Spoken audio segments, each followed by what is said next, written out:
അവിട്ടം നക്ഷത്രക്കാർക്ക് വിവാഹത്തിന് അനുയോജ്യമായ നക്ഷത്രങ്ങളും പൊതുവായി പരിഗണിക്കുന്ന പൊരുത്തങ്ങളും താഴെ വിശദീകരിക്കുന്നു.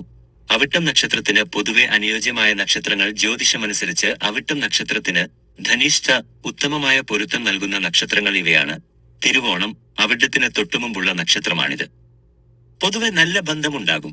ചതയം അവിട്ടത്തിന്റെ അടുത്ത നക്ഷത്രം. പൂരുരുട്ടാതി രേവതി വിശാഖം ചിത്തിര ഭരണി പൂരം അനിഴം ഈ നക്ഷത്രങ്ങൾ പൊതുവെ അവിട്ടവുമായി നല്ല ചേർച്ചയുള്ളവയായി കണക്കാക്കപ്പെടുന്നുണ്ടെങ്കിലും ഓരോ വ്യക്തിയുടെയും ജാതകം വിശദമായി പരിശോധിച്ച് മാത്രമേ ഉറപ്പിക്കാൻ കഴിയൂ. വിവാഹത്തിന് പരിഗണിക്കുന്ന പ്രധാന പൊരുത്തങ്ങൾ. വിവാഹ പൊരുത്തം നോക്കുമ്പോൾ നക്ഷത്രങ്ങൾ തമ്മിലുള്ള 10 പൊരുത്തങ്ങളാണ് ദശപൊരുത്തം പ്രധാനമായും പരിഗണിക്കുന്നത്. അവയിൽ ചില പ്രധാന പൊരുത്തങ്ങൾ താഴെ നൽകുന്നു. 1. ദിനപ്പൊരുത്തം.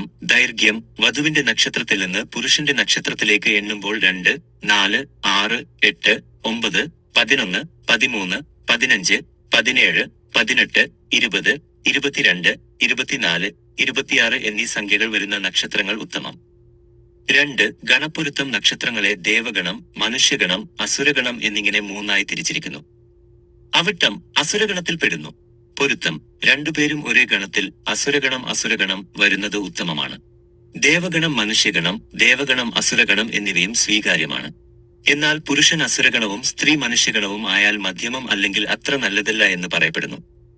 3. യോനിപ്പൊരുത്തം. നക്ഷത്രങ്ങളുടെ മൃഗയോനി നോക്കി ശത്രുതയില്ലാത്ത മൃഗങ്ങൾ തമ്മിൽ ചേരുന്നത് നല്ലതാണ്. അവിട്ടത്തിന്റെ യോനി സിംഹമാണ്. സിംഹവുമായി സൗഹൃദമുള്ള മൃഗയോനികൾ ചേരും. സിംഹത്തിന്റെ വിപരീത യോനി ശത്രു ആനയാണ്. അതിനാൽ സിംഹം യോനിയായി വരുന്ന ചതയം നക്ഷത്രക്കാർ തമ്മിൽ യോനിപ്പൊരുത്തമുണ്ടാകും. 4. രാശിപ്പൊരുത്തം. രാശ്യാധിപ പൊരുത്തം. അവിട്ടം നക്ഷത്രം മകരത്തിന്റെയും 1, 2 പാദങ്ങൾ, കുംഭത്തിന്റെയും 3, 4 പാദങ്ങൾ കൂറുകളിലാണ് വരുന്നത്. ഈ രാശികളുടെയും അതിന്റെ അധിപന്മാരുടെയും സൗഹൃദം വിവാഹത്തിന് പ്രധാനമാണ്. 5. മഹേന്ദ്രപ്പൊരുത്തം. വധുവിന്റെ നക്ഷത്രത്തിൽ നിന്ന് പുരുഷന്റെ നക്ഷത്രത്തിലേക്ക് എണ്ണുമ്പോൾ 4, 7, 10, 13, 16, 19, 22, 25 എന്നീ സ്ഥാനങ്ങളിൽ വരുന്നത് ഉത്തമമാണ്. ഇത് സന്താന സൗഭാഗ്യത്തിന് പ്രധാനമാണ്. പ്രധാന ശ്രദ്ധയ്ക്ക് ഈ പൊതുവായ പൊരുത്തങ്ങൾക്കൊപ്പം ജാതകത്തിലെ ഗ്രഹനില, ദശാസന്ധി, പാപസാമ്യം, ചൊവ്വാദോഷം പോലുള്ളവ എന്നിവ കൃത്യമായി ഒത്തുനോക്കേണ്ടത് വിവാഹത്തിന് അത്യന്താപേക്ഷിതമാണ്.